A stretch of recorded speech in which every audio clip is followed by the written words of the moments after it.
Сәлем қыздар, менің каналыма қош келдіңіздер. Менің каналымда арықтау жайлы ақпараттарды және ПП рецептері таба аласыздар.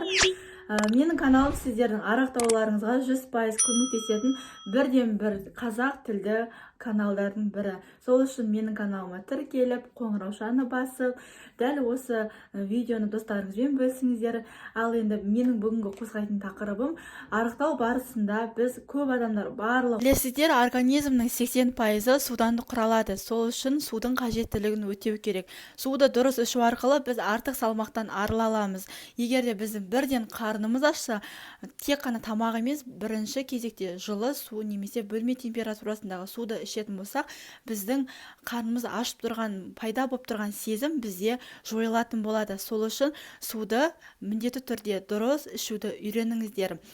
Жалпы суды қалай ішу керек? Суды ең алдымен ұйқыдан тұра салысымен суды ішетін кезде оң қолмен бисмилля деп отырып ішкен дұрыс.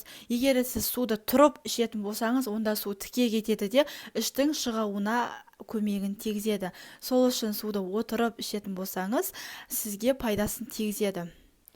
Таңертең ұйқыдан тұрған соң 400-500 мл суды ішкен дұрыс, яғни жылы су, және оған бір шай қасық бал қоссаңыз да болады, және лимон қосып ішсеңіз де сізге пайдасын тигізеді.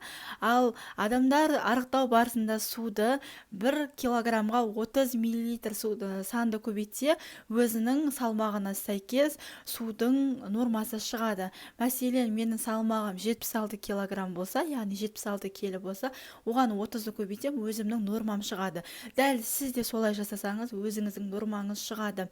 Егер де сіздің салмағыңыз 60 болса, сіз оны 30-ға көбейтіп, шамамен 1-800 литр суды ішу керек болсаңыз, онда кешкі сағат 7-8-ге дейін ішкен дұрыс. Неге 7-8? Өйткені бүйректің қызметі 7-8-ге дейін жақсы жұмыс жасайды да, және сіз таңертең ұйқыдан тұрғанда ісініп тұрмайсыз.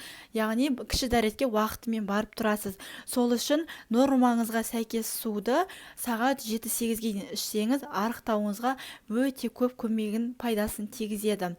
Және егер де емізулі ана болсаңыз, мен сияқты, онда 400-500 мл суды өзіңіздің нормаңыздан кішкене көбейтіп ішсеңіз болады. Мәселен, 2,5 литр су ішу керек болсаңыз, 400-500 мл суды қосып 3 литрге дейін апаруға болады. Өйткені бала емізетін әйелге сұйықтық керек, ол кісілерде көбінесе запор, яғни іш қату пайда болады. Сол үшін суды ішу маңызды. Жалпы көп адамдар су ішу әдебін және тәртібін көп жағдайда мән бермейді.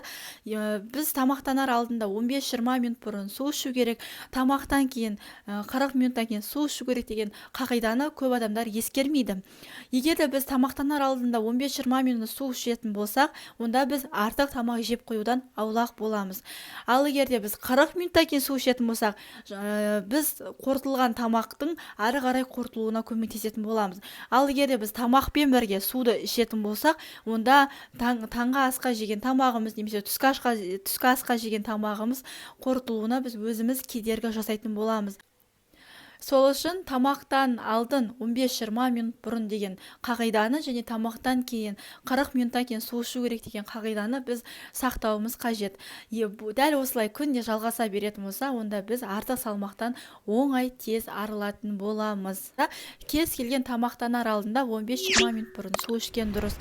Дәл осы қағиданы сақтанып жүрсеңіз, сіз тез жылдам артық салмақтан арыла аласыз. Ал егер де сіздің қарныңыз ашып, сіз осы тамақ жегіңіз келіп тұрған сәтте бірден тамақ жемеңіз, яғни бірден тамақтанбаңыз.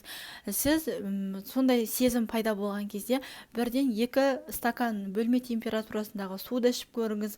Яғни сіз 2 стакан суды ішкен кезде, онда қарныңыз аш болған сезім кетіп қалған жағдайда, онда сіздің қарныңыз аш емес. Ал егер де сіз 2 стакан суды ішетін болсаңыз, бірақ сонда да қарныңыз аш болып тұрған сезімді байқасаңыз, онда сіздің шынымен қарныңыз аш деген сөз.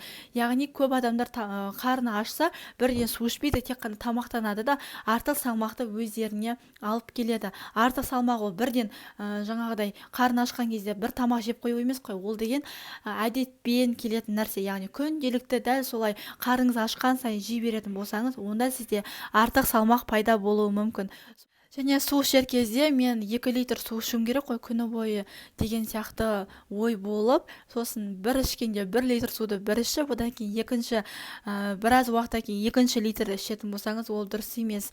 Яғни мысалы 2 литр суды күні бойы сіз аз-аздан ішуіңіз қажет. Организмге су қажет қой. Ал егер сіз артық су ішіп қоятын болсаңыз, яғни мысалы күнделікті 2 литр ішу керек болсаңыз, күнделікті сіз 2,5-3 литр күнделікті ішетін болсаңыз, онда сіз артық салмаққа және ісінуге алып келеді. Бұл артық су деген. Таңертең ұйқыдан тұрғанда беттеріңіз, қолдарыңыз бәрі ісініп тұрады. Ал егер сіздің бүйрегіңіз ауыратын болса, тым көп су ішетін болсаңыз, онда 2 есе ісінуге алып келеді. Ал егер сіздің бүйрегіңіз ауырып, бірақ су нормасын қалай реттеймін десеңіз, өзіңіздің нормаңыздан кішігірім, мысалы 2 литр ішу керек болсаңыз, 1,5 литр су ішуге мен кеңес беремін. Егерден су нормасын дұрыс ішпейтін болсаңыз, сізде үнемі пайда болуы мүмкін іш қату, яғни запор сізде үнемі пайда болады. Сол үшін судың нормасын үнемі жасап ішіп жүрген дұрыс.